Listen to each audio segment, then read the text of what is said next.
Okay, it says now that we are now streaming live. Aha, I see Is it. that right, Max? We're now streaming live?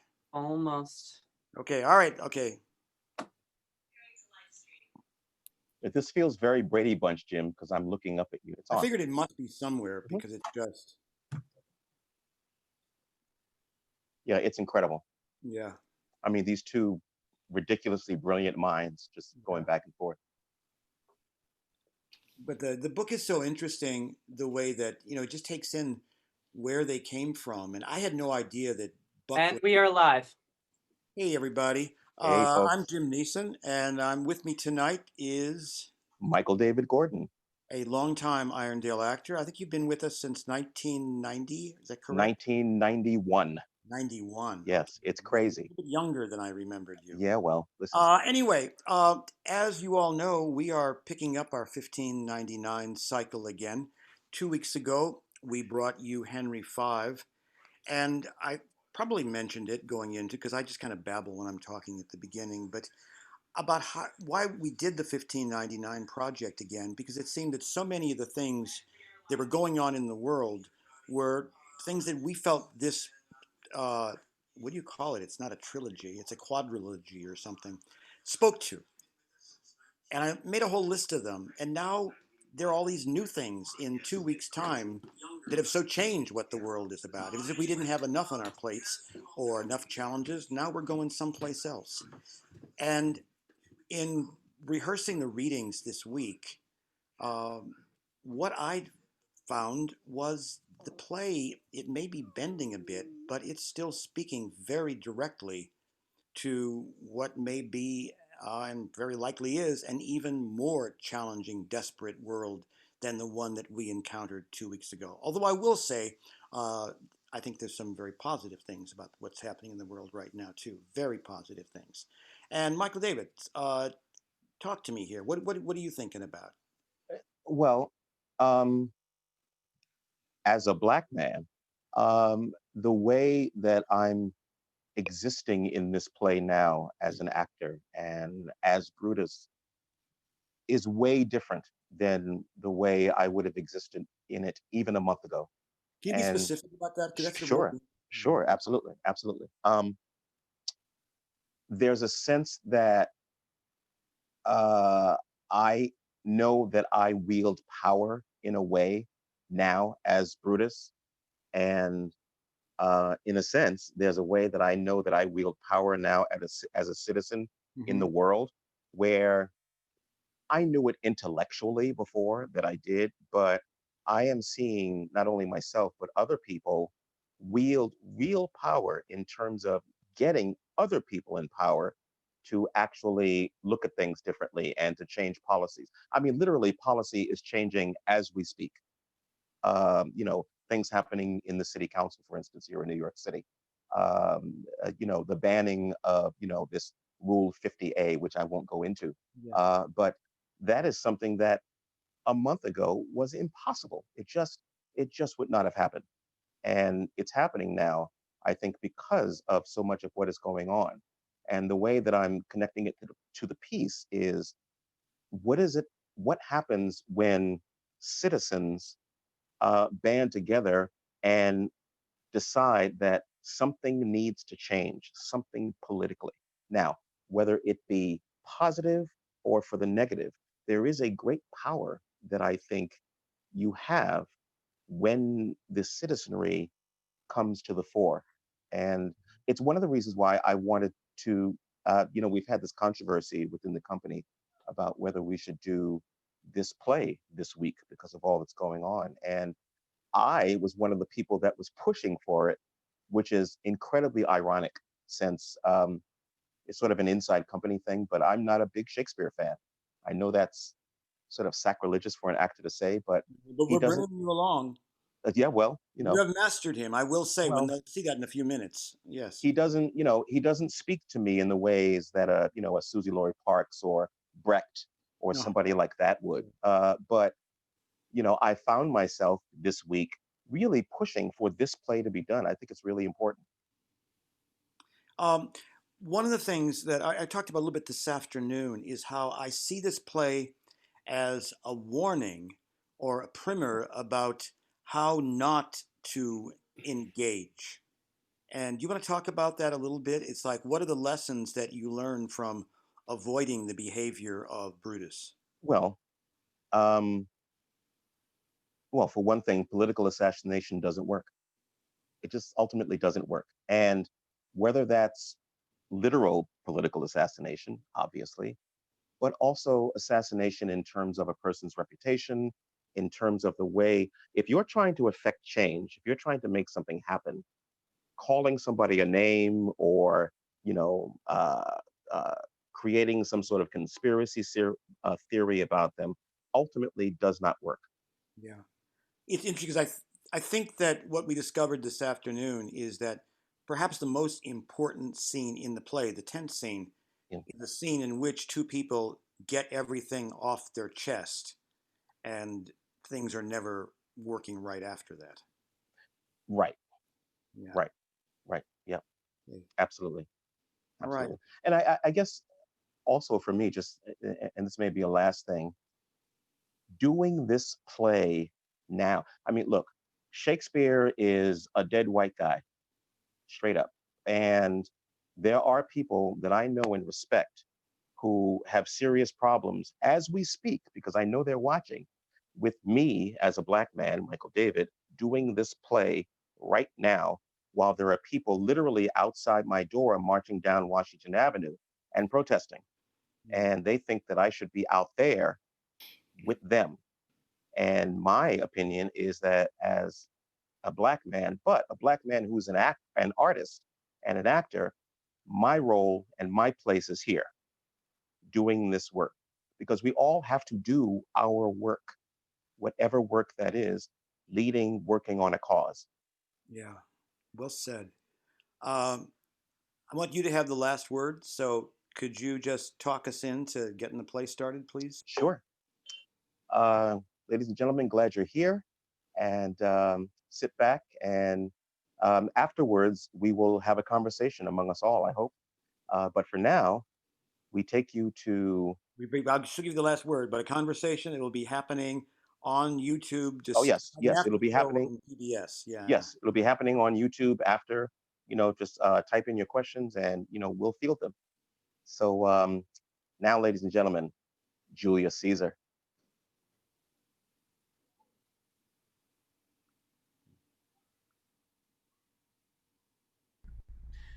Julius Caesar, hero of the Republic, returns home in triumph. Rome, a street. Beware the Ides of March. Uh, uh, speak. Caesar has turned to hear. Beware the Ides of March. What woman is that? A soothsayer bids you beware the Ides of March. Set her before me. Let me see her face. You there, come from the throng, look upon Caesar. What sayst thou to me now? Speak once again. Beware the Ides of March. She is a dreamer. Let us leave her. Pass. Exit Caesar and Antony and all their party. Brutus, will you go and see the order of the course? Not I, Cassius. I pray you do. I am not gamesome.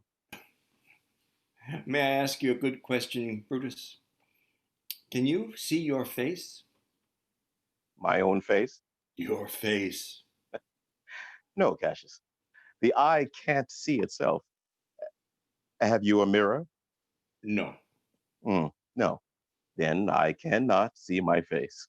It is very much lamented, Brutus, that you have no mirror that can turn your hidden worthiness into your eye, for you yourself to see. I have heard of many of the noblest Romans groaning underneath this age's yoke, wishing that noble Brutus had his eyes.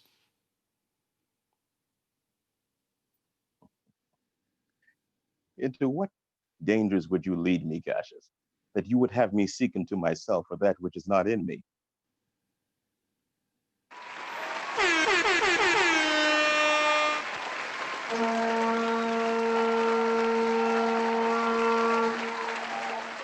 What means this shouting?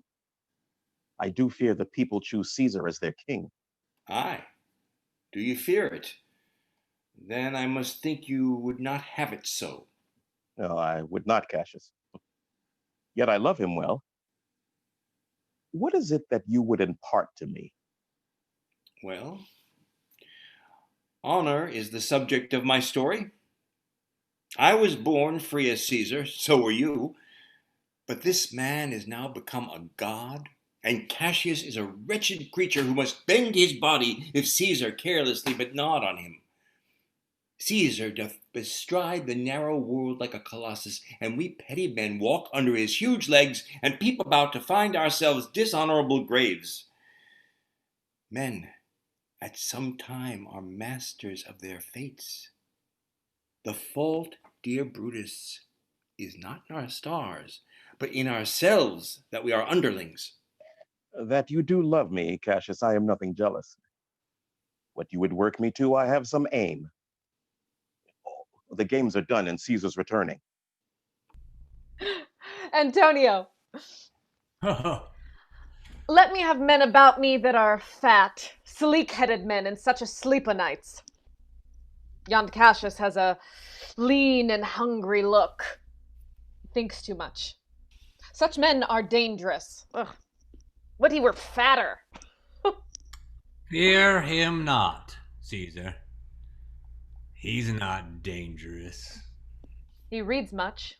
He is a great observer, and he looks quite through the deeds of men. He loves no plays, he hears no music. Seldom he smiles, and smiles in such a sort as if he mocked himself and scorned his spirit that could be moved to smile at anything. Such men as he be never at heart's ease, whiles they behold a greater than themselves, and therefore are they very dangerous. I rather tell thee what is to be feared than what I fear. For always I am Caesar. Ha! Hup! Hup! Brutus pulls Casca by the sleeve, compelling him to remain. Casca, Would you speak with me? Aye, Casca. Tell us what hath chanced today. Why, there was a crown offered him. who offered him the crown? Why, Antony. And tell us the manner of it, Casca. It was mere foolery. I did not mark it. And so it is. For this time I will leave you. Tomorrow, if you please to speak with me, come home to me. I will do so. Till then, think of the world. I will take my leave. Well, Brutus, thou art noble. Yet I see thy honorable metal may be wrought from that it is disposed. Crossfade to Brutus reading.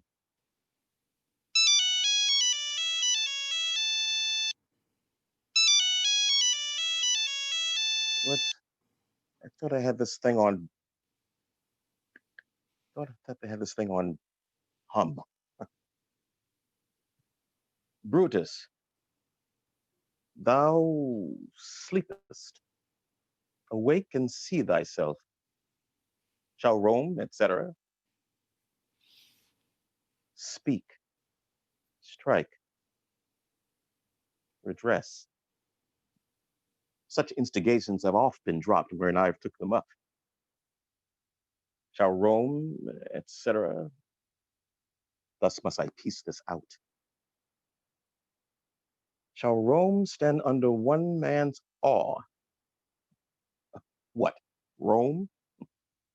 My ancestors did through the streets of Rome the Tarquin drive when he was called a king. Speak, strike. Redress.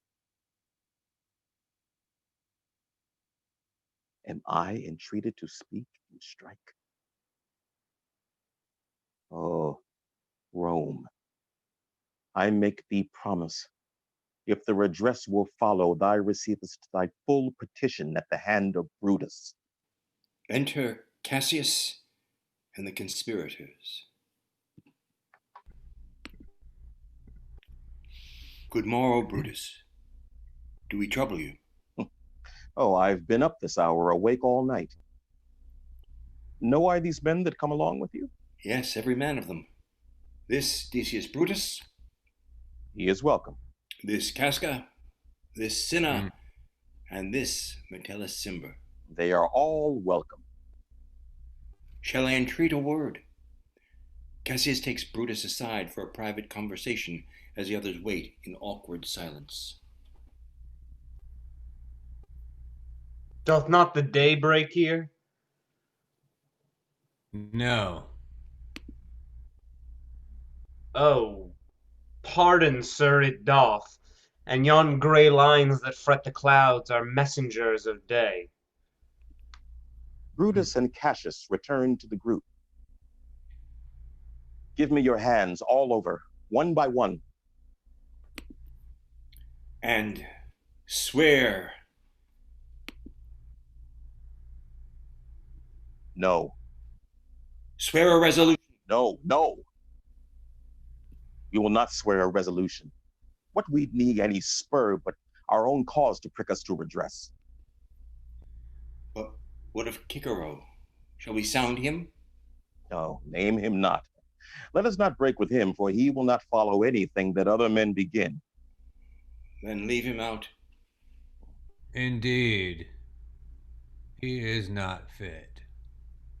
Shall no man else be touched but only Caesar? Decius, well urged. I think it is not meet Mark Antony, so well beloved of Caesar, should outlive Caesar. Let Antony and Caesar fall together. No, our course will seem too bloody, Caius Cassius. Let us be sacrificers, not butchers. Let's kill him boldly, but not wrathfully. Let's carve him as a dish fit for the gods, not hew him as a carcass fit for hounds. And as for Mark Antony, think not of him, for he can do no more than Caesar's arm when Caesar's head is off. Yet I fear him, for in the engrafted love he bears to Caesar. If he loves Caesar, all he can do is to himself. Take thought and die for Caesar. A clock tolls in the distance. Peace. Count the clock. The clock hath stricken 3. 'Tis time to part. But it is doubtful yet whether Caesar will come forth today or no, for he is superstitious grown of late. No, never fear that. If he be so resolved, I can o'ersway him. I will bring him to the capital. We will all of us be there to fetch him. By the 8th hour, then. That is the uttermost. Be that the uttermost, and fail not then. Caius Ligarius doth bear Caesar hard, who rated him for speaking well of Pompey.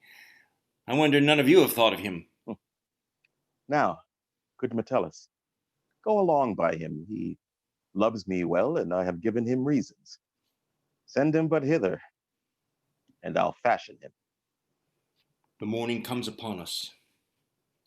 We'll leave you, Brutus. And friends, disperse yourselves, but all remember what you have said, and show yourselves true Romans. Exit all but Brutus. Enter Portia. Brutus, my lord. Portia, what mean you? Wherefore rise you now?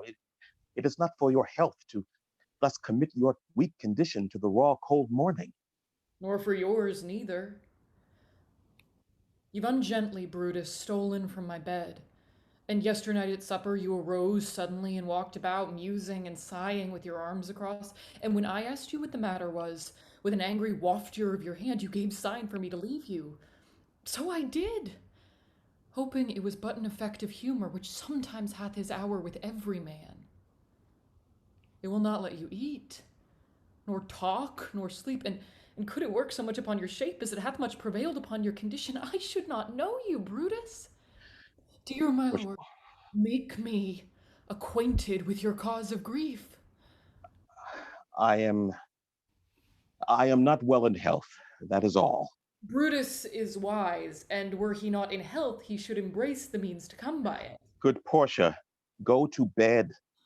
Is Brutus sick? And is it physical to walk unbraced and suck up the humors of the dank morning? Is Brutus sick? And will he steal from his wholesome bed and dare the vile contagion of the night, and tempt the roomy and unpurged air to add to his sickness? No, my Brutus. You have some sick offense within your mind, which I, by the right and virtue of my place, I ought to know of. Is it accepted that I should know no secrets that appertain to you? Am I yourself but in sort or limitation to keep with you at meals and comfort your bed and talk to you sometimes? Dwell I but in the suburbs of your good pleasure?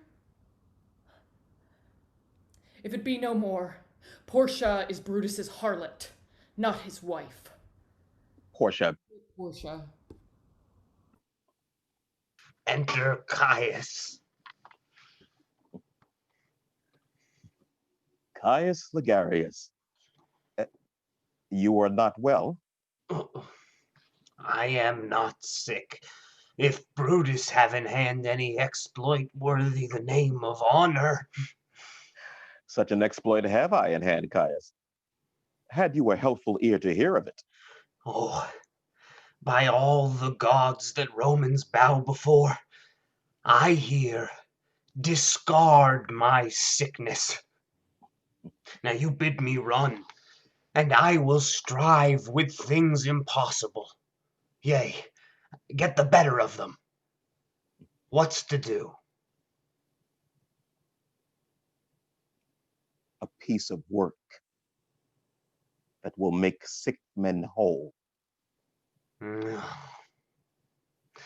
But are not some men whole that we must make sick? That must we also. Now set on your foot, and with a heart new fired I follow you, to do I know not what. But it sufficeth that Brutus leads me on. Caesar's house. Thunder and lightning.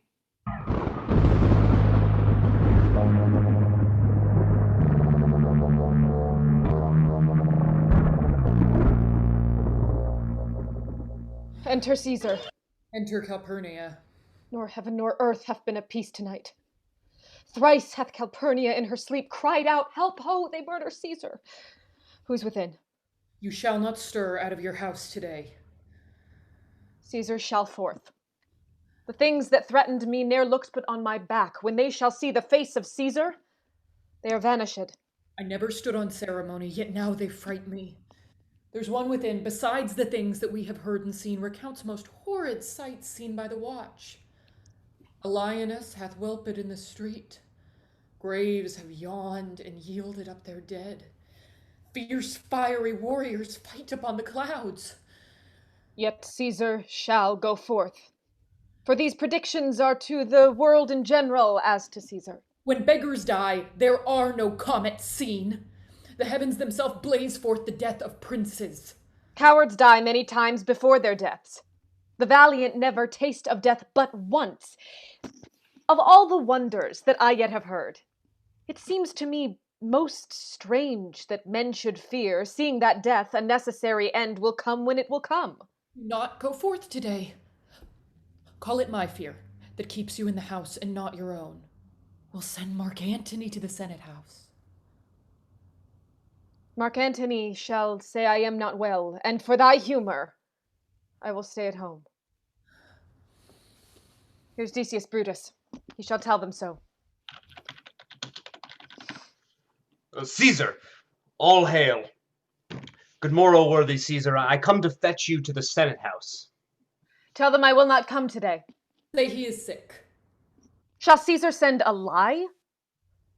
Have I in conquest stretched mine arm so far to be afraid to tell graybeards the truth? Decius, go tell them Caesar will not come. Most mighty Caesar, let me know some cause, lest I be laughed at when I tell them so.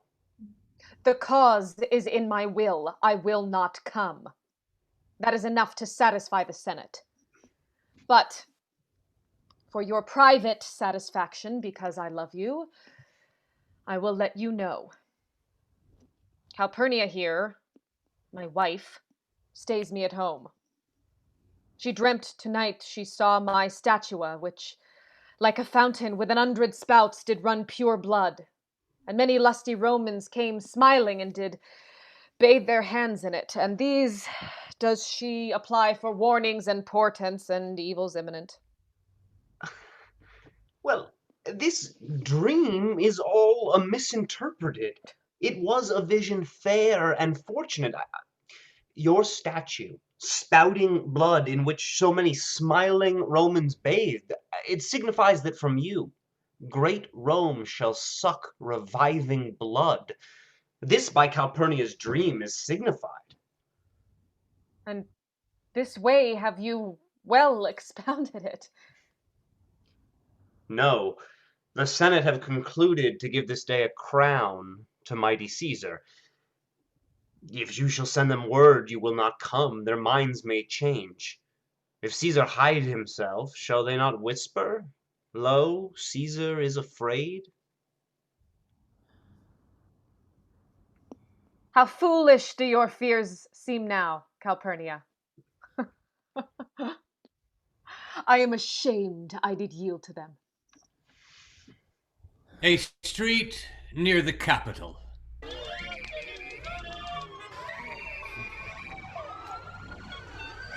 Hail! Hail Caesar! Oh, Hail! hail Hail Caesar! Caesar! Hail Caesar! Oh, Soothsayer,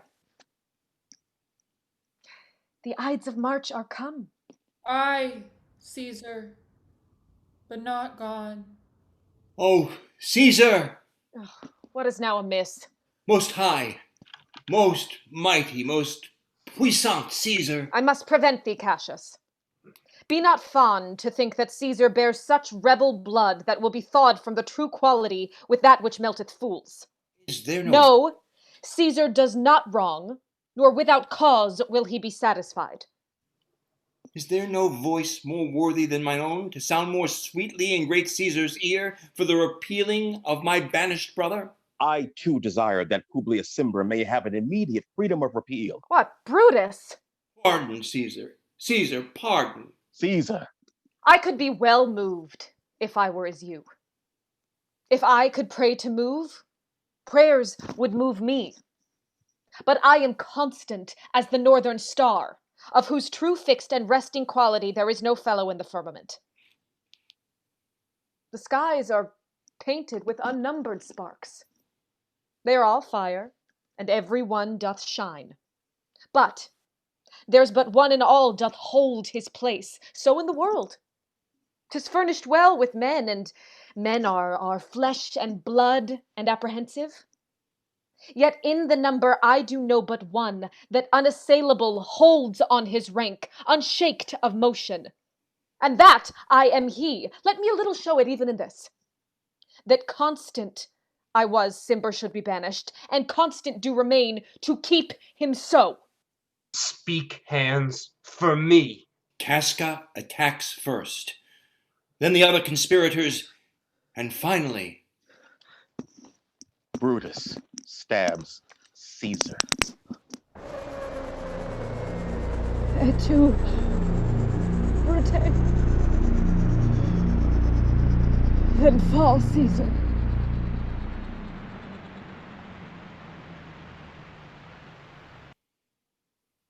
Liberty, freedom, tyranny is dead. Run hence, proclaim it, cry it about the streets. stoop then and wash. How many ages hence shall this our lofty scene be acted over in states unborn and accents yet unknown? How many times shall Caesar bleed and sport? So oft as that shall be, so often shall the knot of us be called the men that gave their country liberty. Go to the pulpit, Brutus. People, senators, be night Be not affrighted, fly not, stand stiff. Ambition's debt is paid.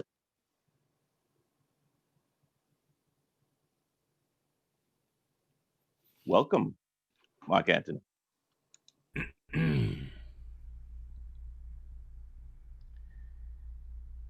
I know not, gentlemen, what you intend.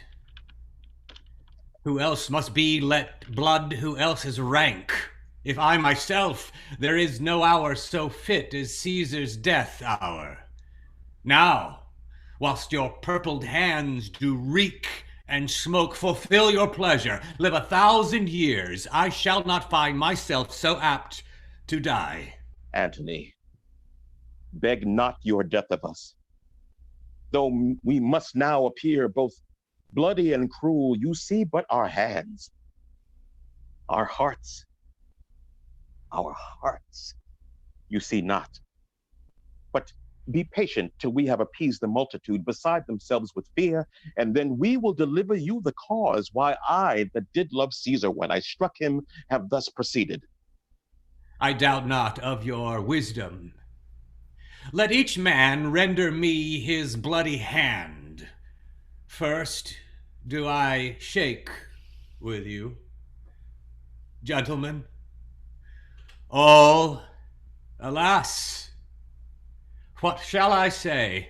My credit now stands on such slippery ground that one of two bad ways must conceit me, either a coward or a flatterer.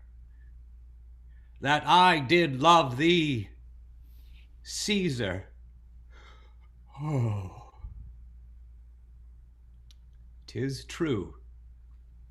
If then thy spirit look upon us now, shall it not grieve thee dearer than thy death, to see thy Antony making his peace, shaking the bloody fingers of thy foes? Mark Antony. Pardon me, Caius, Cassius. The enemies of Caesar shall say this, then, in a friend, it is cold modesty. What compact mean you to have with us? Friends am I with you all, and love you all, upon this hope that you shall give me reasons why and wherein Caesar was dangerous. Or else this were but a savage spectacle. Our reasons are so full of good regard that were you, Antony, the son of Caesar, you should be satisfied. That's all I seek. And am moreover suitor that I may present his body to the marketplace, and in the pulpit, as becomes a friend, speak in the order of his funeral. You shall, Mark Antony. Brutus, a word with you. Cassius takes Brutus aside. Not.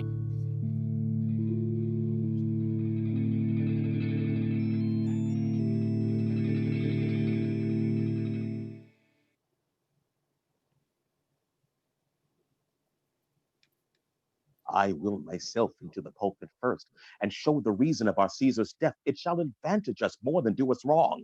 I know not what may fall. I like it not. Mark Antony, here,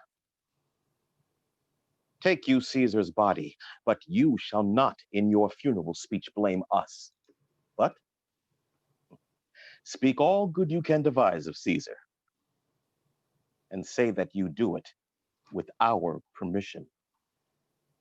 I do desire no more.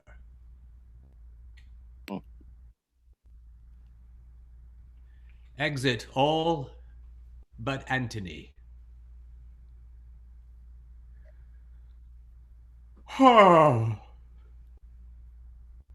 Pardon me, thou bleeding piece of earth, that I am meek and gentle with these butchers. Thou art the ruins of the noblest man that ever lived in the tide of times. Woe to the hand that shed this costly blood. Over thy wounds now do I prophesy. A curse shall light upon the limbs of men. Blood and destruction shall be so in use, and dreadful objects so familiar, that mothers shall but smile when they behold their infants quartered with the hands of war. And Caesar's spirit ranging for revenge shall in these confines with a monarch's voice cry, havoc! And let slip the dogs of war, that this foul deed shall smell above the earth with carrion men groaning for burial. The forum. Enter Brutus. And Cassius? And a throng of citizens. Romans, countrymen, lovers, hear me for my cause, and be silent that you may hear. Believe me for mine honor, and have faith in mine honor that you may believe. Censure me in your wisdom, and awake your senses that you may the better judge. Caesar! If there be any in this assembly, any dear friend of Caesar's, to him I say that my love of Caesar was no less than theirs. And if that dear friend then demand why Brutus rose against Caesar, this is my answer. It is not that I loved Caesar less, but that I loved Rome more. Would you rather Caesar were living and die all slaves than that Caesar were dead to live all free men? As Caesar loved me, I weep for him. As he was fortunate, I rejoice at it. But as he was ambitious, I slew him. There is tears for his love, joy for his fortune, honor for his valor, and death for his ambition. Who here is so base that would be a bondman? If any here speak, for him I have offended. Who here is so vile that they would not love their country? If any here speak, for him I have offended. I pause for a reply. None, Brutus. None.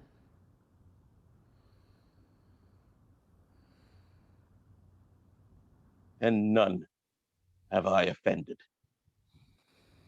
Enter Antony and others with Caesar's body. With this, I depart. That as I slew my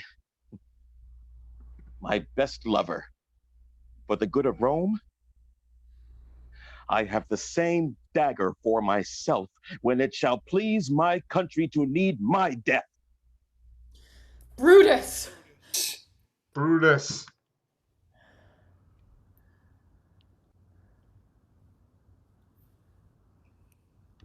For Brutus' sake, I am beholding to you, Romans, countrymen. What does he say of Brutus? Says, for Brutus' sake, he finds himself beholding to us. We're best you speak on Brutus here. This Caesar was a tyrant. Lest that Rome is rid of him. You gentle Romans. Peace. Oh, Peace. Let him speak. Let Antony Friends, Romans, countrymen. Let Antony speak. Let him speak. Lend me your ears. Let us hear what Antony can say.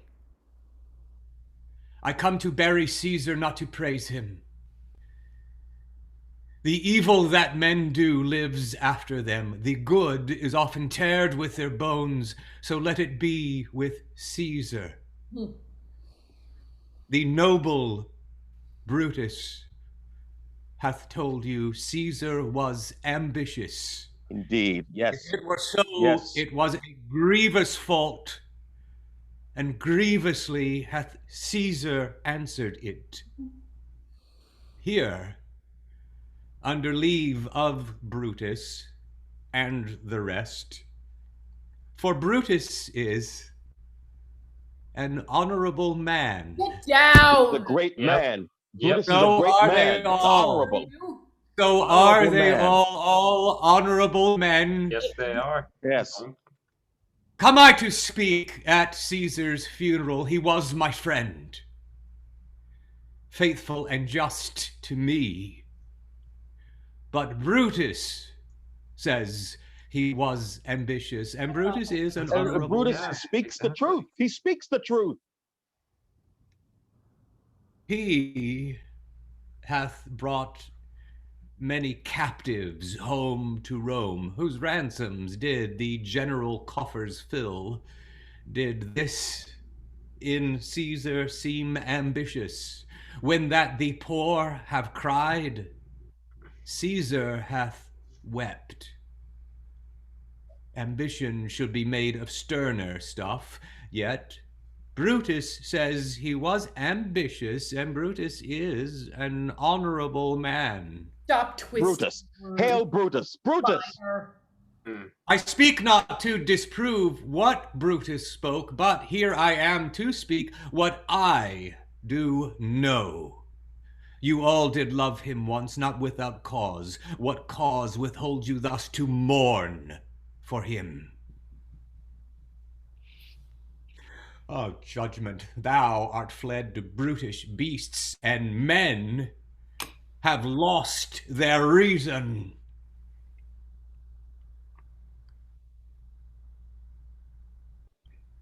He's crying. He's turning away.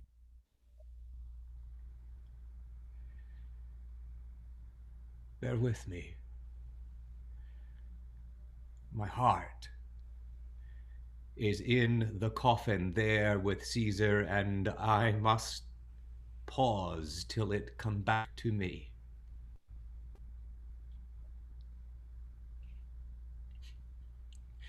But yesterday, the word of Caesar might have stood against the world. Now lies he here, and none so poor to do him reverence. Ah, masters, if I were disposed to stir your hearts and minds to mutiny and rage, I should do Brutus wrong, and Cassius wrong, who, you all know, are honorable men. I will not do them wrong. I rather choose to wrong myself, to wrong the dead and you, than I will wrong such honorable men.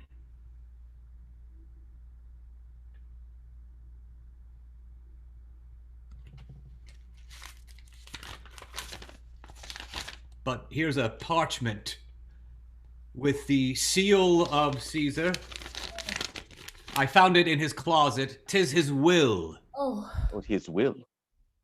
Let but the commons hear this testament, which, pardon me, I do not mean to read. Read it. And So what they do you would mean? go Read and the will. dead Caesar's wounds, and dip their napkins in his sacred blood. Yea, beg a hair of him for memory, and dying, mention it within their wills, bequeathing it as a rich legacy unto their issue. Read, oh no, Read it. read What the does it will. say? Read the will. He must read the will.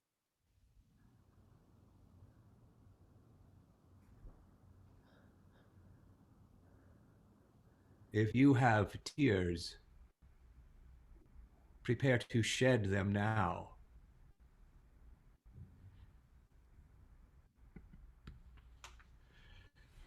You all do know Oh, this mantle. Look, in this place ran Cassius' dagger through. Through this, the well-beloved Brutus stabbed. Oh, Judge, Caesar. oh, you gods, how Caesar. dearly Caesar loved him. This was the most unkindest cut of all, for when the noble Caesar saw him stab, ingratitude, more strong than traitor's arms, quite vanquished him. Then burst his mighty heart, and in his mantle, muffling up his face, great Caesar fell. Oh. Look, you hear. Here is himself, marred, as you see, with traitors. Antony pulls the coat from the corpse. Oh. Caesar. Oh. Caesar. Oh, God. Great Caesar. Oh, God. Good friends. Traitors. Good friends. Murderers. Friends. Good friends. Let me not stir you up. They that have done this deed are honorable. Traitors.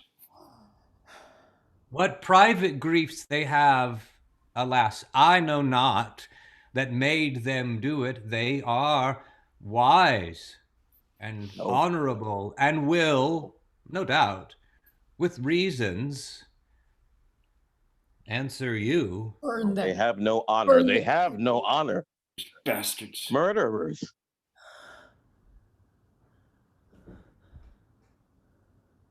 I am no orator, as Brutus is, but as you know me all, a plain, blunt man.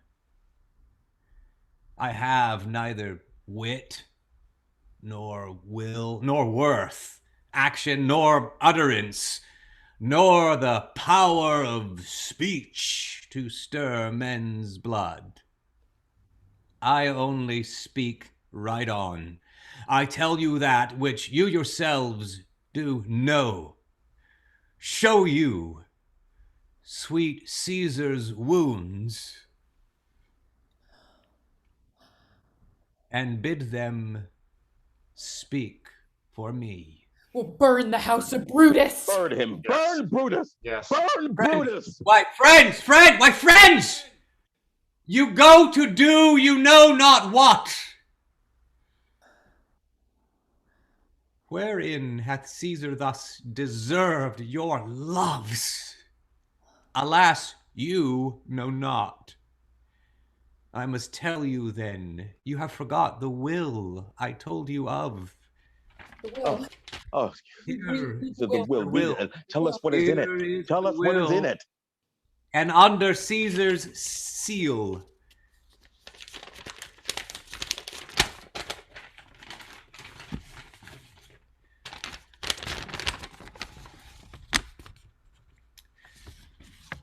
To every Roman citizen, he gives, to every several man,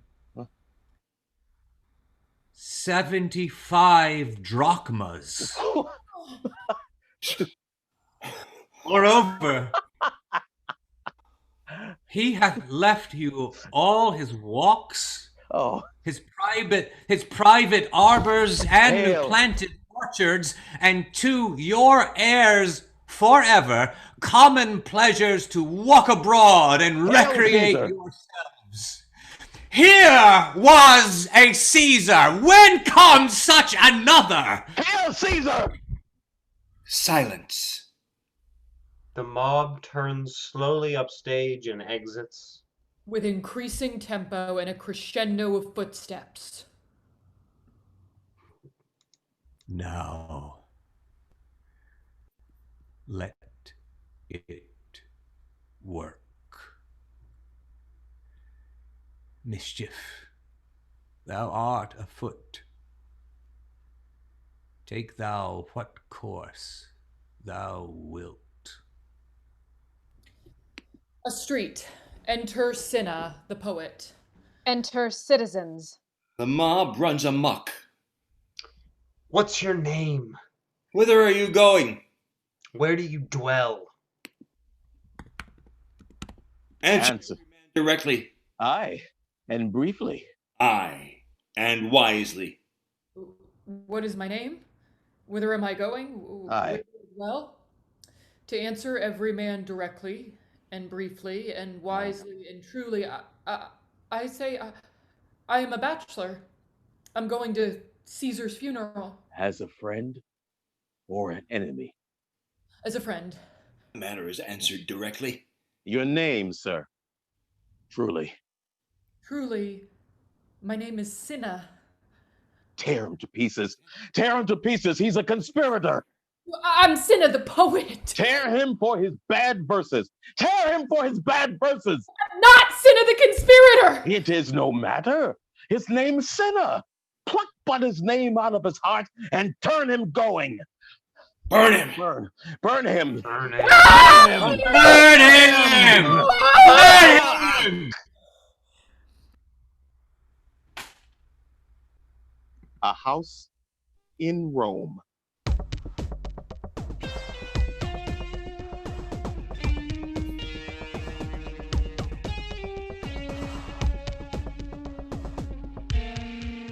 Antony, Octavius, and Lepidus are seated at a table.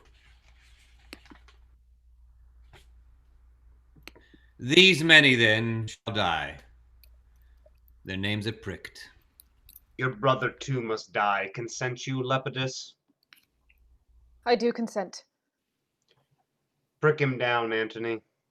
Aye. Upon condition, Publius shall not live, who is your sister's son, Mark Antony. He shall not live. Look, with a spot, I damn him. But, Lepidus, go you to Caesar's house.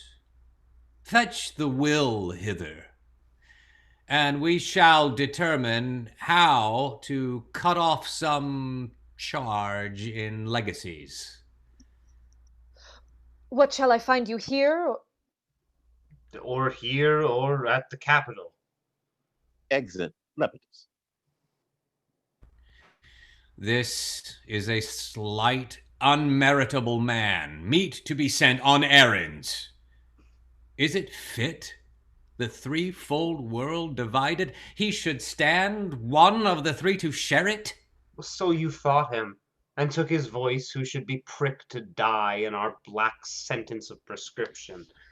Octavius, I have seen more days than you, and though we lay these honors on this man, he shall but bear them as the ass bears gold, either led or driven, as we point the way. You may do your will, but he is a tried and valiant soldier. So is my horse. Do not talk of him but as a property. And now, Octavius, listen. Great things. Brutus and Cassius are levying powers. We must straight make heed. Therefore, let our alliance be combined, our best friends made, our means stretched, and let us presently go sit in council. How covert matters may be best disclosed, and open perils surest answered. Let us do so, for we are at the stake, and bayed about by many enemies, and some that smile have in their hearts, I fear, millions of mischiefs. A military camp near Sardis. before Brutus's tent. Cassius enters abruptly. Most noble brother, you have done me wrong. Wrong I mine enemies? And if not so, how should I wrong a brother? Brutus, this sober form of yours hides many wrongs. Cassius, be content. Speak your griefs softly. I do know you well. That you have wronged me doth appear in this. You have condemned and noted Lucius Pella for taking bribes here of the Sardians, were in my letters, praying on his side because I knew the man was slighted off. You wronged yourself to write in such a case. Let me tell you, Cassius, you are much content to condemn to have an itching palm to sell and mark your offices for gold. I, an itching palm? Yes. You know that you are Brutus that speak this, or by the gods this speech were else your last. The name of Cassius honors this corruption, and chastisement doth therefore hide his head. Chastisement! Remember March. The Ides of March. Remember. Did not great Julius bleed for justice' sake? What villain touched his body that did stab, and not for justice? What, shall one of us who struck the foremost man of all this world now contaminate our fingers with base bribes? I'd rather be a dog and bathe the moon than such a Roman. Brutus, bait not me. I'll not endure it. You forget yourself to hedge me in. I am a soldier. I, older in practice, abler than yourself to make conditions. Go to, Cassius, you are not. I am. I say you are not. Urge me no more, I shall forget myself. Away, slight man. It is possible. Must I give way to your boom and rash choler? Shall I be frightened when a madman stares? Ye gods, must I endure all this? All this, aye, and more. Fret till your proud heart break. Must I observe you? Must I stand and crouch under your testy humor? By the gods, you shall digest the venom of your spleen, though it do split you. For from this moment forth, I shall use you for my mirth. Hey, for my laughter when you are waspish. Has it come to this? You say you are a better soldier. Let it appear so. Make your vaunting true, and it shall please me well. You wrong me every way. You wrong me, Brutus. I said an elder soldier, not a better.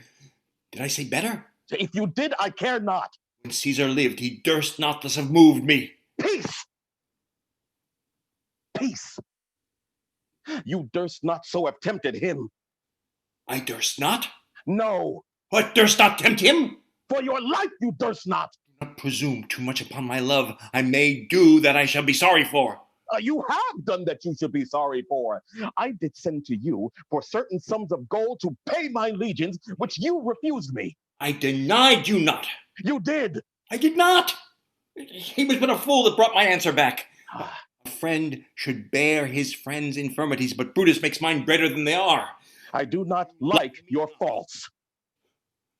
A friendly eye could never see such faults. A flatterer's eyes would not, though they do appear as huge as high Olympus.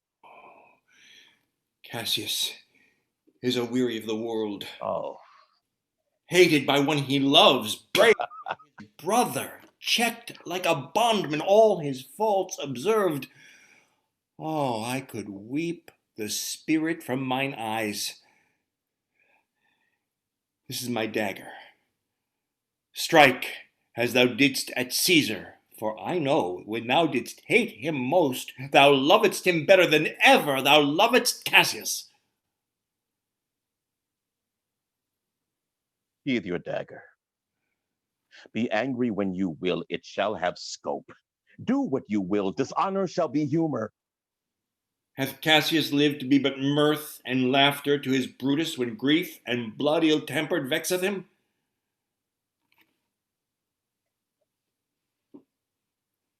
When I spoke that,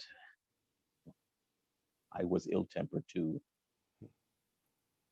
Do you confess so much? Give me your hand. And my heart too. Oh, Cassius. I am sick of many griefs.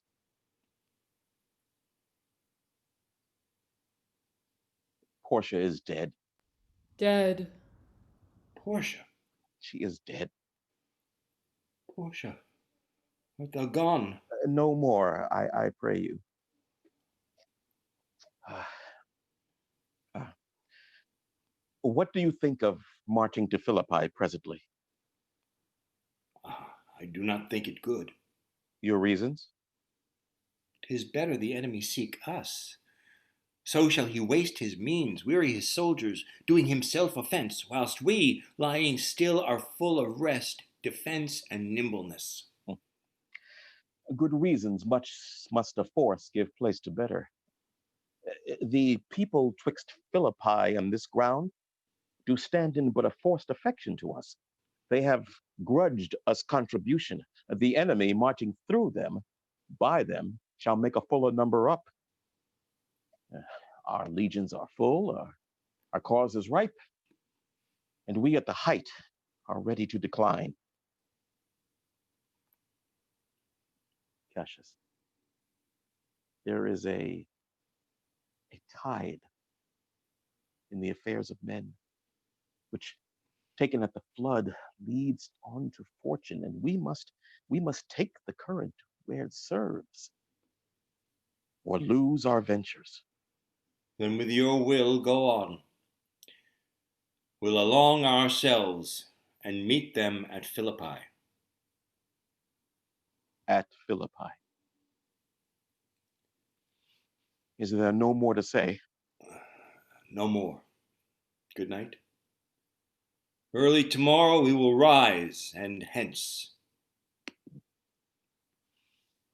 Enter the ghost of Caesar.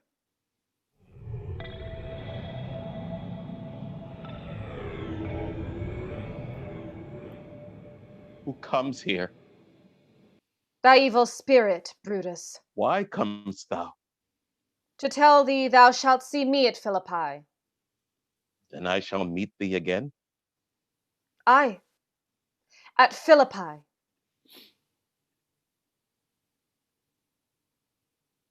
Exit the ghost. Philippi.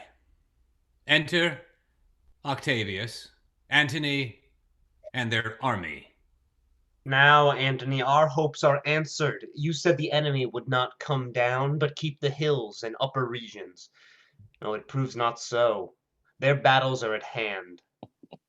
They stand and would have parley. Words before blows? Is it so, countrymen? Not that we love words better as you do. Good words are better than bad strokes, Octavius. In your bad strokes, Brutus, you give good words. Witness the hole you made in Caesar's heart, crying, "Long live, hail Caesar." Antony, the posture of your blows are yet unknown. Your words are sweet as honey, if stolen from the bees and left them with nothing. I took their stings, too. Oh, and you've left them silent as well, because you stole their buzzing, Antony. Villains!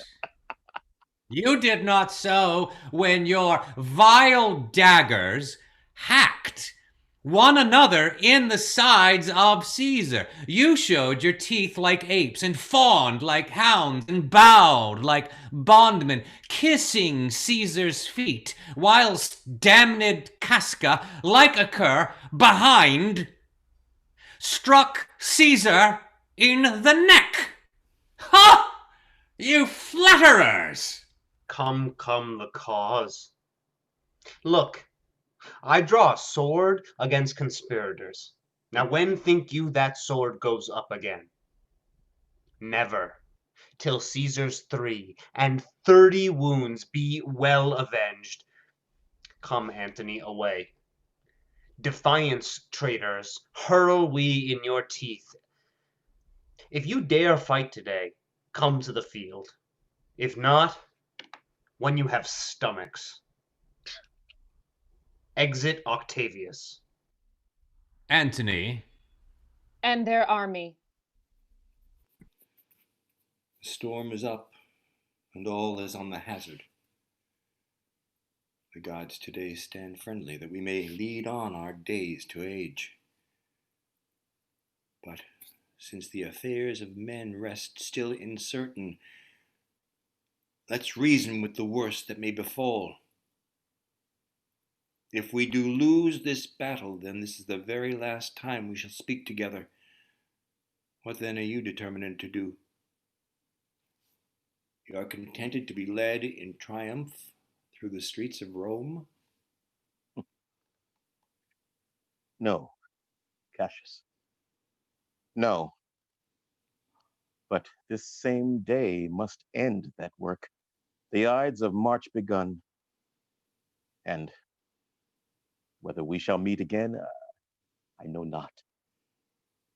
Therefore, our everlasting farewell take. If we do meet again, why we shall smile. If not, why then, this meeting was well made. If we do meet again, we'll smile indeed. If not, 'tis true, this parting was well made. Then, lead on.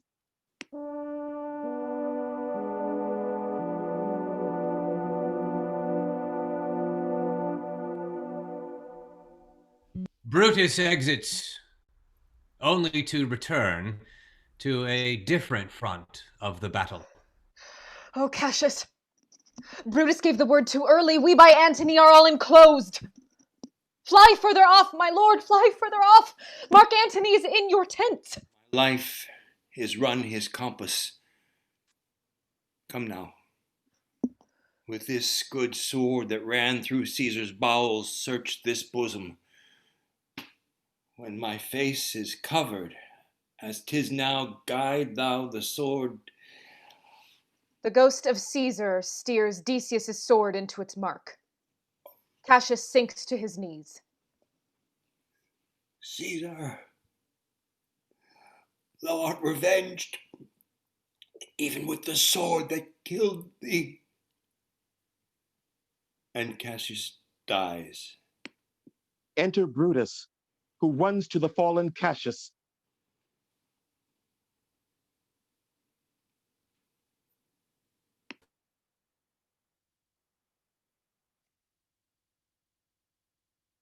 I owe more tears to that dead man than you shall see me pay. I will find time, Cassius. I will find time. Come, therefore, let us to the field.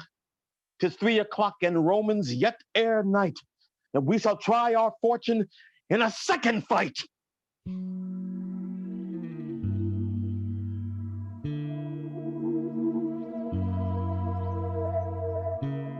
Another part of the field. Several hours later, after the battle, enter Brutus and soldiers. Come, poor remains of friends. Come rest on this rock. Clitus sits next to Brutus. There is silence. Then Brutus whispers in his ear. Clitus.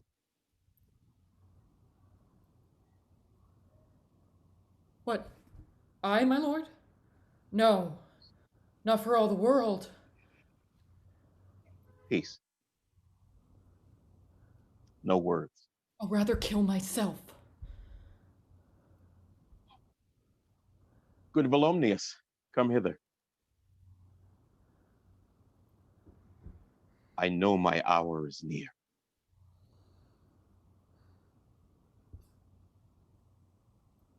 Not so, my lord. Hold thou my sword hilts while I run on it. That's not an office for a friend, my lord.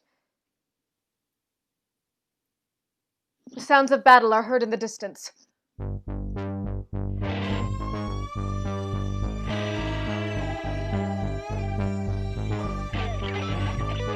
The ghost of Caesar appears before Brutus. Ah!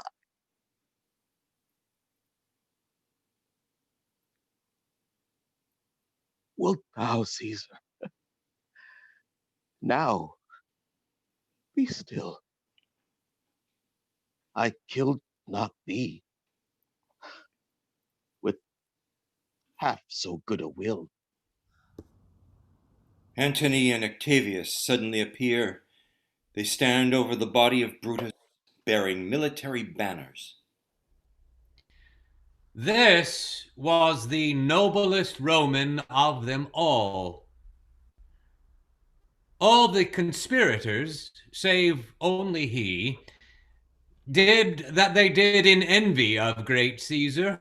He only, in a general honest thought and common good to all, made one of them. His life was gentle, and the elements so mixed in him that nature might stand up and say to all the world, this was a man. According to his virtue, let us use him with all respect and rites of burial. Within my tent his bones tonight shall lie, most like a soldier, ordered honorably. So, call the field to rest, and let's away, to part the glories of this happy day.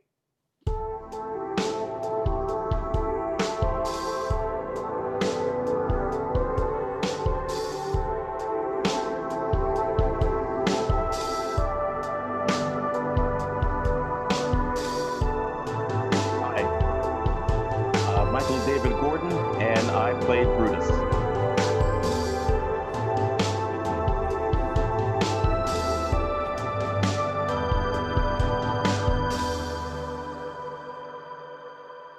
Hi, again, I'm Michael David Gordon, and I was Brutus.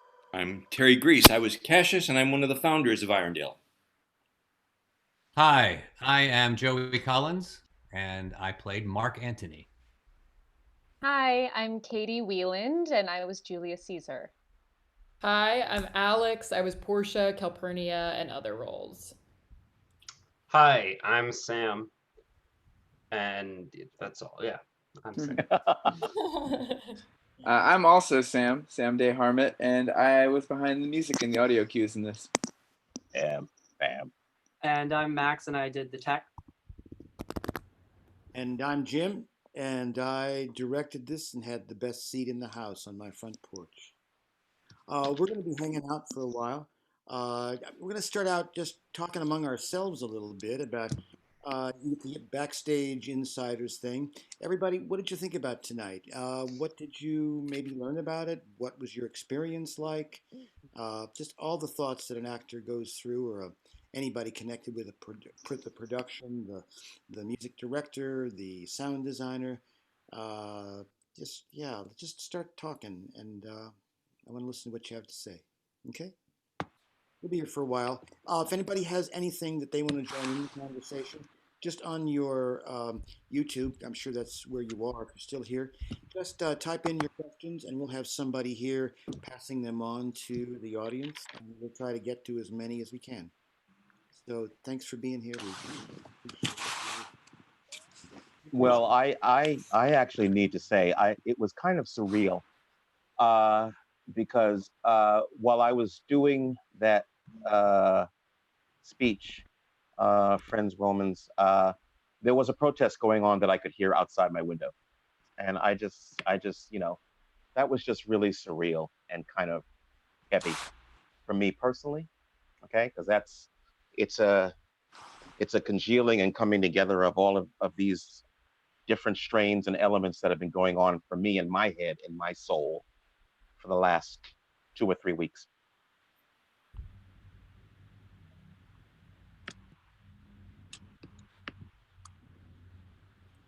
Did anybody keep current events in their heads tonight while you were doing this? Did it pop into your head at all? Me, absolutely. Max? What were you thinking about? I was thinking about a lot of things. I thought a lot about the way that the public did this show when they did it in Shakespeare in the Park. And I was thinking about how the words right now are landing with me versus then. I was thinking a lot about their concept and how that translates to now, with it being Trump and all of that. And then obviously I was thinking about the protests, and I was thinking about what this moment is about and how, if at all, it translates to now. And you all know how my stance on this, which we talked a lot about and we had a great debate about, and Michael David fought me vigorously on. And I do see the merits of doing this right now. I do see the textual merits of doing this right now. The words on the page and how they translate to now. I see all of that. I think it's all very relevant in a lot of different ways. As I watched, it was just really interesting, and I had this dialectic or dichotomy in my head of my stance that maybe we should have postponed this this week, and how that kind of looked on me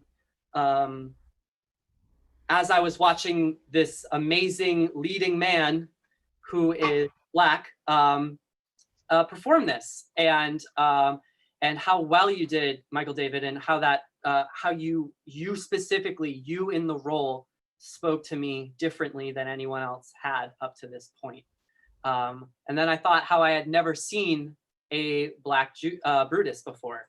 And I was thinking about what that meant. And then I started being at war with myself about whether or not this broadcast that we were doing was, in my opinion, still the right thing to do. I really, a few days ago, I was very firm that we should not do this right now. Yep. And I still stand by all of the points that I made, but having seen it right now with you, Michael David, in the role, I can say that I am on less firm footing than I was prior to it. So those are the things I'm thinking about. I really don't have like an answer to any of that or what any of that means. I think that's what we're all figuring out right now. But it isn't lost on me that this box of people that we're seeing right now is almost entirely white. And just the way that looks on paper or at first glance versus what I just saw, and the text and how it spoke to me, specifically from Michael David's mouth as someone that I know and someone that I care deeply about, and the words that you were saying, and how that hit differently with everything going on. So to stop talking, that was really what was going on in my head, all of those emotions at once, and still feeling very firm that we should have not done this, but then I learned a lot in a different way.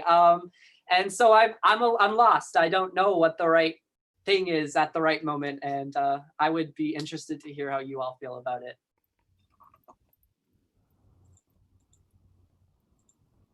It's interesting that we're in the moment that we are in. And I remember the first time we did this, we thought we were being quite radical and having a female Julius Caesar. And how that spoke, I believe, to our audience at the time. And it kind of makes me think that, wow, that wasn't 2 decades ago. That wasn't 10 years ago. You know, it was a few years ago, but it's just sort of, that hit me a little bit tonight in a different way when talking, saying the words of Mark Antony and thinking those thoughts. So yeah, we're in a completely different place, but it's kind of the seems like it's the same dang people uh, uh, that are you know, that hate people of color, the BIPOC population, and women and gays, and you know, the LBGTQIAA community. If I got that one right, but it seems like it's the same group of dang people, you know. And anyway, that's my thought. I actually, jumping kind of off what you're talking about, I am having a problem right now with our current world and how I plan to vote. Um, and this piece is really making me think, because, you know, it's about saving democracy through undemocratic means, and what does that mean, and how that is not the way to save democracy. And I sit here with the full knowledge that I am not incredibly excited to vote for the candidate that I may end up having to vote for, most definitely. With also the radical part of me that wants to dismantle everything that has put me in the position to have to choose between these two candidates. And how we fix that in a democratic way, if it is still possible, or if there is a more radical approach that needs to be taken, and what lessons do we pull from a show like this, or a story like this, in moving forward with that. From my perspective, I am a super progressive person, and I don't see myself in either of the candidates at this point. And I feel like that is a problem, and I want to change that and dismantle the systems that put that in place. And I don't know how to do that in a radical way, while also like keeping true to democracy, or our idea of it anyway. And I don't know. Those are other things that are kind of going through my head right now. Mm-hmm.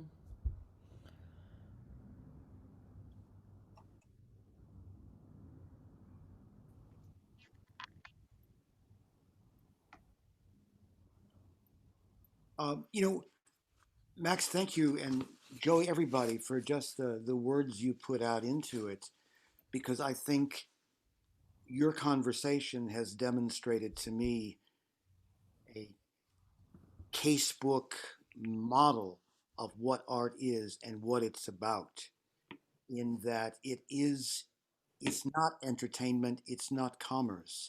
It's about people who make it, who do so because this is their way of speaking and communicating with the world.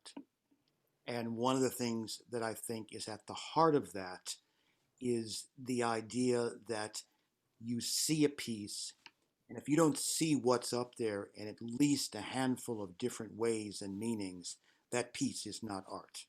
That's something else, which may be really cool. You know, I mean, I love Singing in the Rain. It is artistic, but is it art? We can debate that. Uh, so I've just been absolutely thrilled sitting here listening to everything that you've had to say in this conversation so far. I think there's something also that occurred to me, is that we've been together with this piece, this work of art, for how many years now? Was it 6 years, 4 years? I can't. I don't. Can't quite. Well, I think it was 4 years ago, Ter, that we did mounted it, but that was after a preliminary pilot production Six. of it in Yeah. about, what, 2012, Right. and then But another year of just doing the dramaturgical work before that.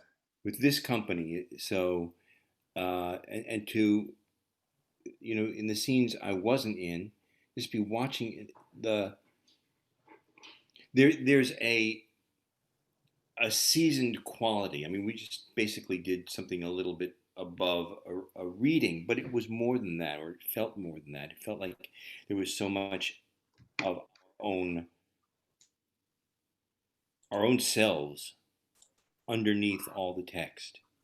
which I think is one of the great things about company work, is I'm always seeing a side of Alex in Portia. I'm seeing Katie in Julius Caesar. I'm seeing Michael David in Brutus and Joey. You know, and it just seems like I feel like those characters and who we are blend more and more and more as we grapple with them, as we allow them to become part of us. I just want to say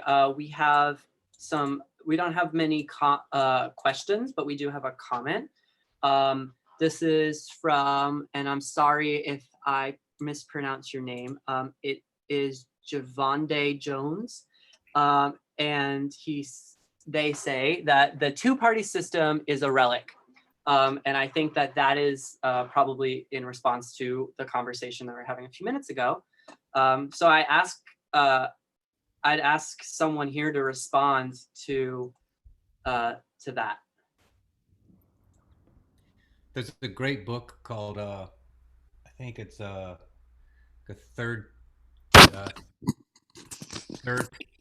kind of party animal or something like that by Michelle. I'm trying to see if it's on my bookshelf. I think it may be downstairs, but I can look it up.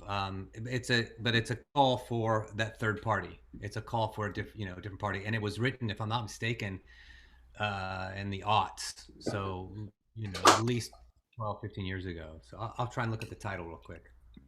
So I guess I would ask, like, when I read something like this, it's like,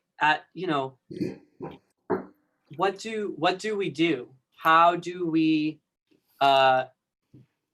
revolutionize a system that obviously doesn't want to be changed, right? Like, how do we change that from the ground up?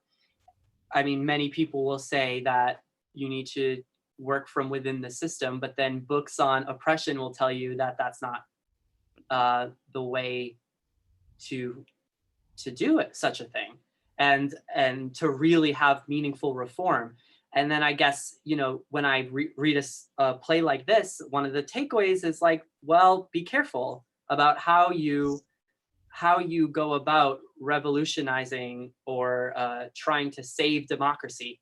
And I don't know what that means for us. I mean, the play is definitely. By the way, here's the book. Sorry to interrupt. I don't know if you can see it. It's a new kind of party animal. It's by Michelle Mitchell, How the Young Are Tearing Up the American Political Landscape. For anybody who would like to read this, and it was written in 98, actually, so before the aughts. Okay, anyway. Go ahead, Alex. Keep chatting. Oh, no, I was just going to say, I mean, I think the play makes the argument, like, pretty clearly against, obviously, assassination, even if it's in the case of someone who is potentially a tyrant, and makes the case for, I mean, hard-hitting, persuasive, and potentially manipulative rhetoric, I think, is like I don't know what the answer is in our political landscape right now, but what I can tell you is what works in the play is the minds of the people being molded by by the craftsmen that are Brutus and then Mark Antony. And I think the thing that the play also demonstrates is that, I mean, it's an example of like people are sheep, sort of, like they're swayed by which I'm not sure that necessarily every play you'll find will make that argument, but I think this one is. Well, and that's a really good point, is I think that's another really incredibly important aspect of this play that I have latched onto a lot too, is the idea that you can convince a group of people to fight against the very thing that is in their interest, with words. And that is something that I thought was really interesting about the way that the public did it, was that it was based off of Trump and the situation that's happening right now. And honestly, what was so funny is that we started seeing protests against this very play, which cautions against assassinating Donald Trump, right? So Breitbart wrote an article, and then suddenly there were 50 to 100 people protesting a play saying, "Do not kill the president," right? They were protesting the Mhm. they were protesting the very thing that, you know, that they didn't understand what they were protesting, I guess is my point, right? And so then the concept actually ends up working. Is there's this like meta idea that look at how someone can write an article and people don't even know, people have never even read Julius Caesar, so they start protesting it and they don't even know what it is that they're protesting. And so words have a lot of power, and when people aren't doing their research and are just following blindly their leaders, it can be very detrimental to our society. And I think that that's another question, is like, words in the hands of someone who is powerful and malicious is dangerous on any side. Yeah, I mean, yeah. I mean, I think the thing that's really exciting about the play is the argument for the value of words, which I feel like is something that feels really like degrading. Under siege. Yeah, of like, I mean, like in terms of everything, like text speaks, like there, I mean, even literally what I'm saying, the you know, the cutoffs speech, but it's, I mean, it's a huge argument for the power of something well written and well delivered. And I do think that's something that still holds up. Well, in sound bites, right? Like, think about how like they use like what we would probably call like sound bites now in like, or buzzwords in Shakespeare. It goes with when we're sharing articles on Facebook. Like, I can't tell you how many articles I've shared and been like, yeah, and have never read the actual body of the article, thinking, okay, so I could have posted something that goes against the very thing that I'm trying to push here, right? And so I'm guilty of it too. We all are, I think. And I think this play is another warning of that. Sorry, I interrupted you, Jim. I think you were about to speak.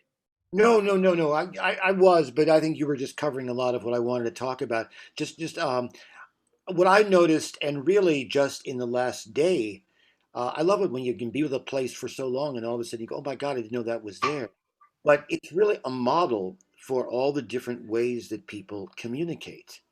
And there is so much of it that even with all the importance of the words, it's what's going on underneath the words, where continually we think somebody is saying one thing, and then as soon as they're alone, they go, oh, I got rid of those suckers. And the only person I think who honestly, and maybe I'm wrong about this, but always seems to be speaking his mind honestly is Brutus. Yeah. You know, and we could look through minor characters or it's other people, but I think of the major figures, every scene is about, you know, Antony just right away just goes, you know, and now let's get rid of them all. And yeah, so that's all. Just how do we communicate with each other, and when are we honestly speaking, and when is there some other game that we are playing in order to get something that we want that we cannot obtain by honest and open reasoning and debate? Yeah. So I have two more comments. Another one from Javonde Jones, who says, radical actions, abandon institutions that were built on oppression. I am sure that this is probably in reference to how do we make progress in our society in a democratic way while still holding democracy up as we hope to do. There was read that again, Max. I'm sorry. Yes, he said, or they say, I'm sorry, are radical actions, abandon institutions that were built on oppression. Gotcha. And then another comment is from Susan Gregory. Susan Gregory says, yes, be careful that we don't lose the possibility for improved democracy together. Why can't we work for the chance to keep being able to have public conversations like this? Yeah. Well, I mean, I want to respond to that. A conversation requires that at least two people be there to actually make that conversation happen. And one of the things that's frustrating for me is that a lot of people, it seems, people uh, a lot of lip service is given to let's have conversation, and then when you really try to have that conversation, if the conversation, what's going on in the conversation isn't okay with you or palpable with you, then you check out or you do something to shut that conversation down. And I'm talking about people on the left, people that are my friends and my colleagues, as well as people on the right. We do it all the time. And it's a part of how we roll these days. And it's really lousy because we exactly what she's saying is that we can't have those if you're not willing. Somebody said this to me a long time ago. If you don't enter into a conversation willing to have your mind changed, you are not really entering into a conversation. You are lying. Okay. You are saying you want to enter a conversation, but you're not, because you're not willing to have your mind changed. And most of the time, we're not willing to have our mind changed left, right, up, down, center, zebra, black, white, green. We're not. I hear you. I ask you the question though. I think where it gets hard is when you have politics that involve people's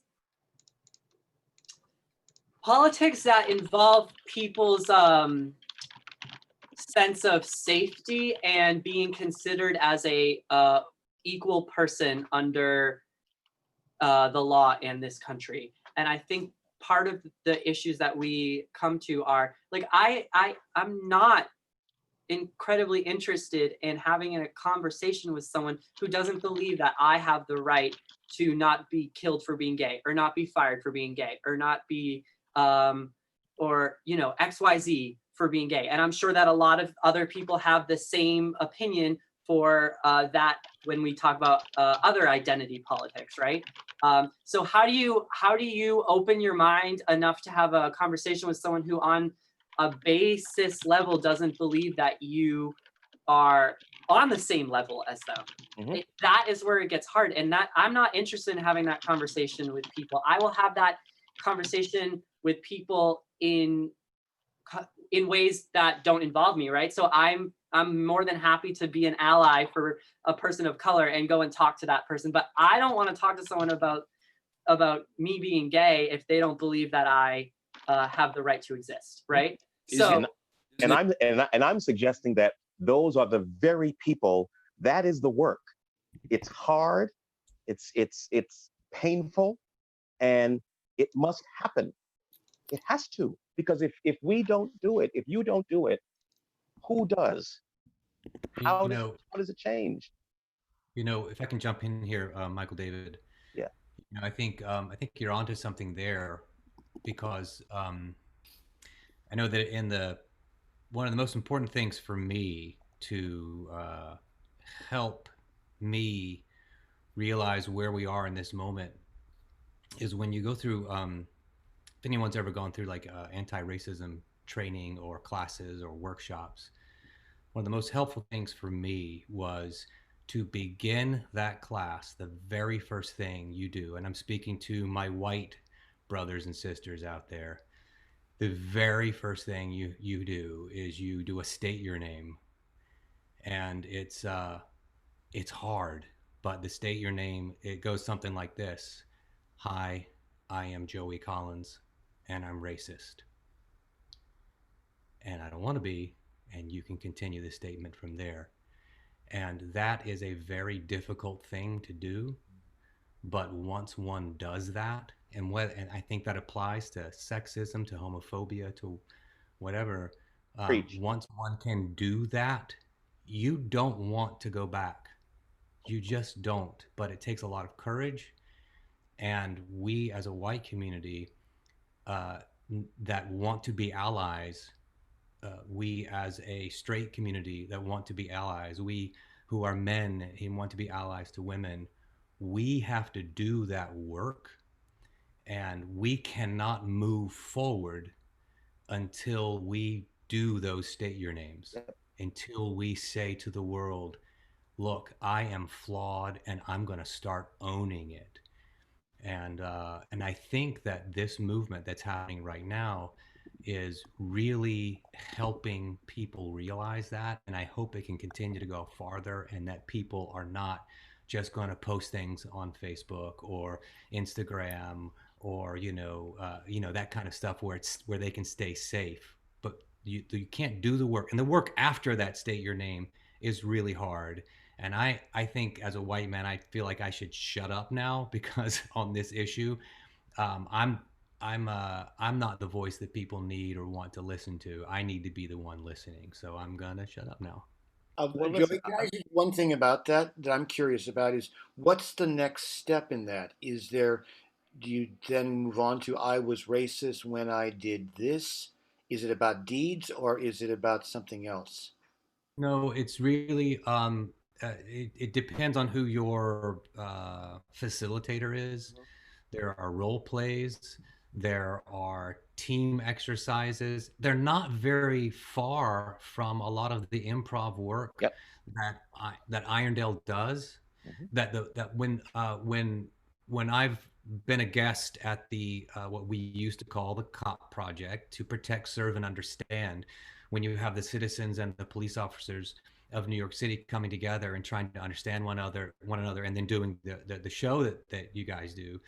um, you know, I, I found it, I found it, I found it interesting that the same work that's done in there, the same discussions, the same sort of breaking of the bread, and really seeing each other through the lens of the other is an incredible tool. And that kind of exercise, in my opinion, can help create equity. Um, but it's not very different from the improv work that we do. It's just done through a very specific lens. And so it's really about not otherizing, but putting yourself in that other's shoes and beginning the process from there. And a good facilitator might have 5 or 6 exercises planned, just like we can as a teaching artist.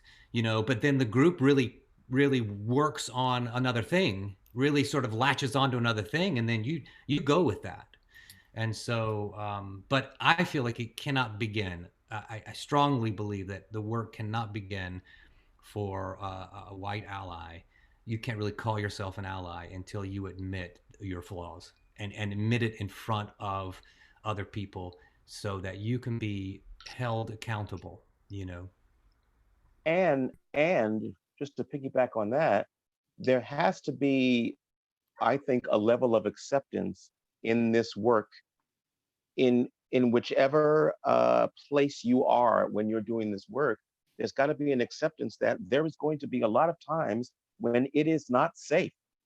It's just straight up not safe. As a Black man, I'm used to feeling not safe. I mean, uh, a part of my existence that I've accepted, if you will, in terms of that's just how it is.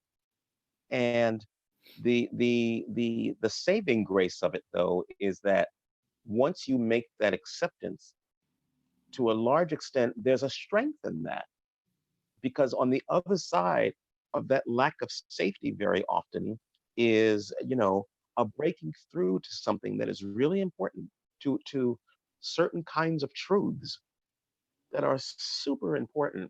And whether it's you as a white man or woman, or me as a man doing anti-sexist work and making that same statement that Joey is talking about, which is absolutely true. You just put in sexist and take out the racist and put in the sexist, but it's the same dynamic, and it's not a safe place. But on the Yeah. other side of that is, I'm sorry, go ahead. No, no, no. Finish your thought. I thought you were done. No, the other side of it is, again, truth and movement, and that communication that Jim and Terry are talking about, where real communication is happening and things are moving, or at least have the possibility of moving. You have the possibility of stepping into another person's shoes who you thought was a lunatic, you know. I mean, I want to talk to those people that think that, Black people aren't really human. Those are the folks that I want. I'm less interested in talking to people that totally agree with me and much more interested in talking to people like that. Michael, David, I want to get a clarification on the word safe, Mhm. because um, I wonder if you can have those breakthroughs if you're not in a safe space. I'm wondering if another word for the definition of safe that you're talking about is these are very difficult. It's a difficult space to be in. Well, I'm using safe in the sense of when people often talk about safe, what they mean is bubble. They mean is it's a place where I'm feeling protected. The way I see myself, the way the story, the narrative that I have of myself, how I see myself as an American, as a man, as a Black man, as a, whatever. Um, that I'm talking about that lack of safety, that you've got to be willing to let that kind of safety go. Where the narrative gets interrupted. It's vulnerable to it being changed or evolved in a different way, or more information is given to it where you have movement. Because we always talk about rehearsal as a dangerous place. Mm-hmm. What you very often you're asked to go emotionally to places that are uncomfortable for you. Yes. Yet, indeed, you might feel unsafe when you're going there. But unless the rehearsal space is ultimately safe, unless it's a place where if you fall, you're going to get caught, or Right. or you're not going to die. Let's put it that Right. way. Yeah. Mm-hmm. And I don't know that breakthroughs can happen unless the ultimate space that you're in is safe, no matter how difficult the trajectory through it is. I agree. Yeah. I agree. Yeah. No, we're in agreement, and maybe I need to find another word for it, but yes, that safety, and rehearsal is the perfect example. There is a safety that I understand within an Irondale rehearsal. And a part of that is informed by deep trust, years and years of, going through the wars together. So I know that Jim can say something to me or have me do something that emotionally may feel unsafe to me, but I ultimately know that it's a safe place because I trust Jim. And Well, back to the conversations we had this. I'm sorry, Max. Go ahead. oh, sorry. You that's because you just said it though. You know Jim and you know Terry, and you know that they are operating in good faith and you are all working towards a better place. But is it fair to ask Black, Indigenous, people of color, or gay people to have to put themselves in that uncomfortable place when they don't know what people's intentions are, and when they don't know if their safety is at risk? And is that fair to ask those people to do that work just to be considered equal? To me, that is where you need coalition building. I think you're right, Max. I think you're right. And I think that on that front, I think that there is work to be done, and there's a lot of room to grow, because and the word safe can be used in different ways. And the kind of safety that you're talking about is a place where I think there can be growth in the theater, and perhaps with this ensemble as well. So, yeah. And unfortunately, right now, there's no female voice, left. And so, did they all leave? Yeah, they both had somewhere to go. But Kim does have a comment. Kim Gianelli, who is an Irondale member. Hi, Kim. Has said, but don't you think the rehearsal room cannot exist without a construct of safety? Knowing that you can take risks and have trust in the people you are sharing with. And I think that's kind of what I was trying to get to. is that needs to be built. Yeah, absolutely. It always needs to be built. Yes. But I would even say that the conversations that we had this week, they were difficult conversations, and there may be more difficult conversations down the road.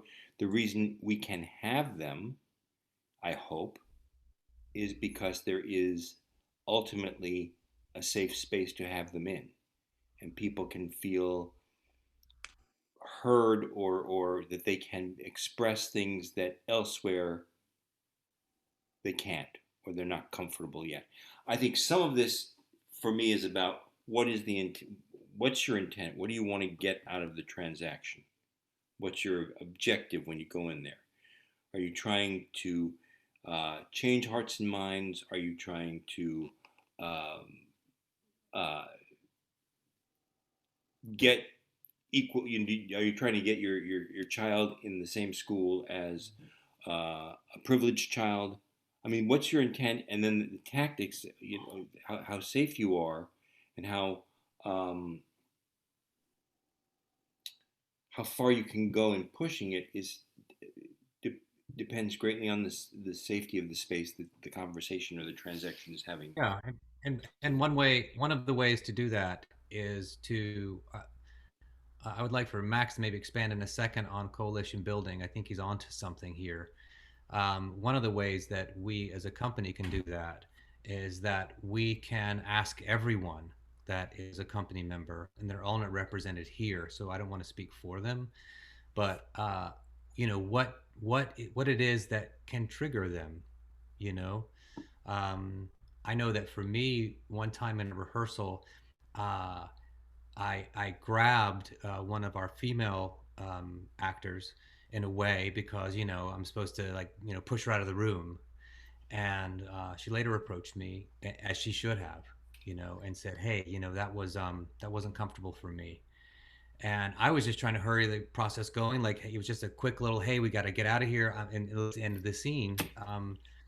And I think the reason why that was a problem was because we never went through the process of going, okay, everybody, let's get together and let's find out what it is that is a safe space for you.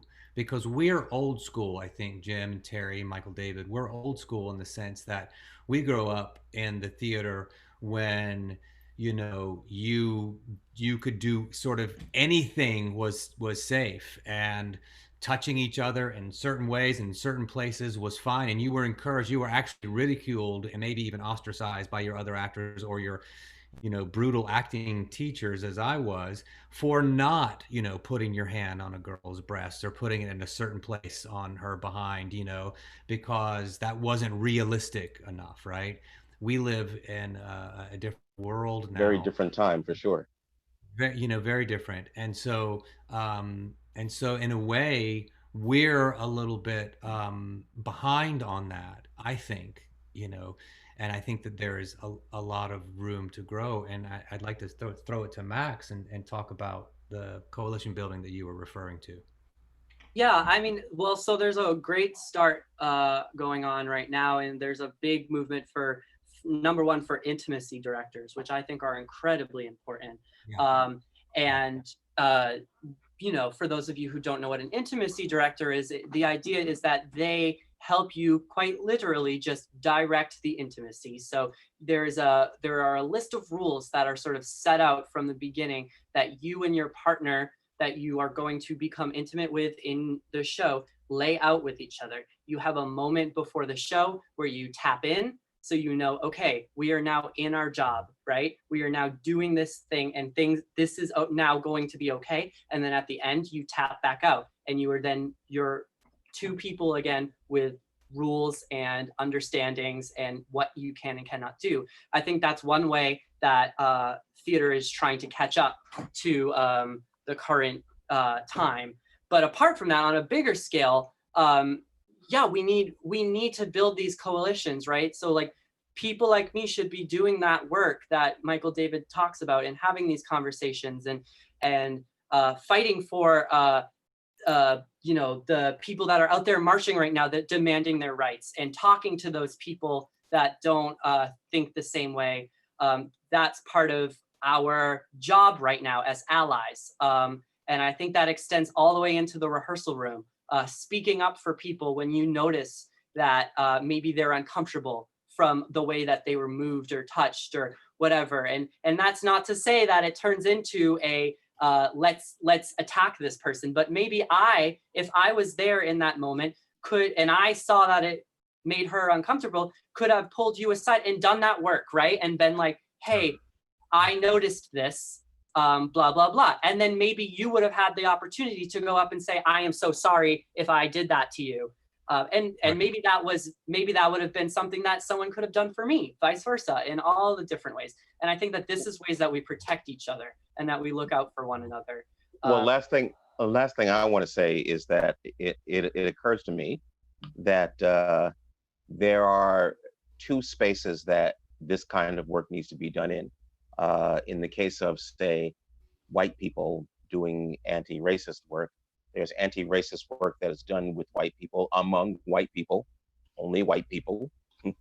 And then there's anti-racist work that may be done in coalition with people of color. And they aren't the same spaces necessarily, but I think they're both important and both needed. That's all I got to say. We're kind of getting close to the end of this. I'm getting messages like everyone's leaving us because they just can't hang in. But two things I just wanted to put out, and maybe this will kind of draw us down someplace, is I was listening to this guy who's written a new book on NPR this morning, I think it was on Morning Edition. And we're talking about the problems with progressive churches who are having a great deal of difficulty integrating. And this was the author was African American and was also a minister. I don't know what his church was. But he said, well, a lot of it has to do with the white churches not understanding the language of how we worship. And so you go into, and I know this happened with my mom's Presbyterian church, where, they'd get, a black family in and they'd stay a couple of weeks and they'd leave. And they go, what happened? What happened? We wanted them here. They just couldn't get that first seed going. And so the guy this morning said, well, the length of the services, the music, it's so white.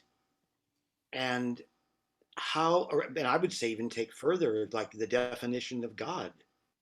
How do you build coalitions when things become so nuanced or so complex, where you want to be in one church, but you're saying you really believe that God is a person who's upstairs and hears everything that I say, and I say, I'm a complete atheist, but I like the social mission, and somebody else says something else.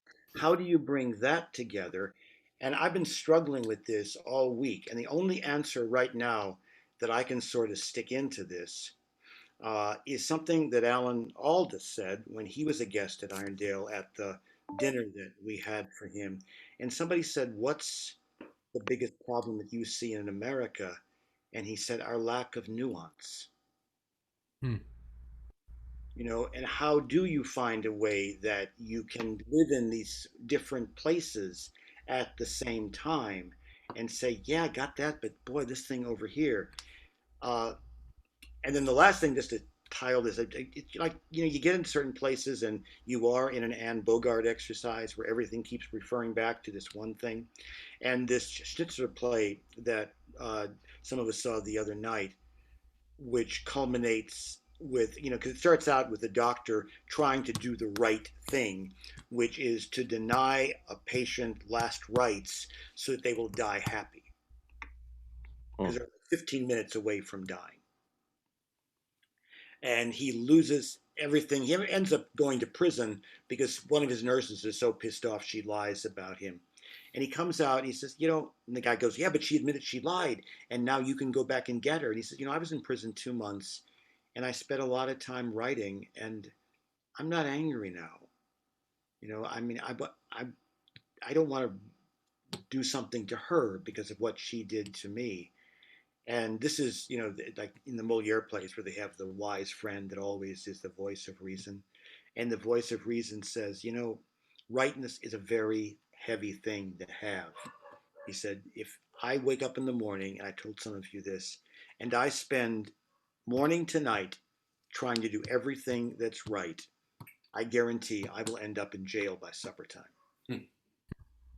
He didn't explain what that meant, but I think, just so how do you find a way for things to just, that's it. How do we find nuance without sacrificing things that we also find, we believe very deeply in? I'd like to say one more thing to the few people who are left. Usually we ask that you support the company and the work we're doing. I think tonight you could take the money you would have spent on a ticket to the theater and donate it to one of the frontline causes. The people who are out there on the front lines, Black Lives Matter cause. There are many of them, and if you send us an email at irondaleproject.org, info@irondaleproject.org, we can send you a list. But that would be great. Anyway, guys. Thank you all for this conversation. Thank you all for watching out there, and Wherever you are. Have a good night. Everybody have a good night. Thank you.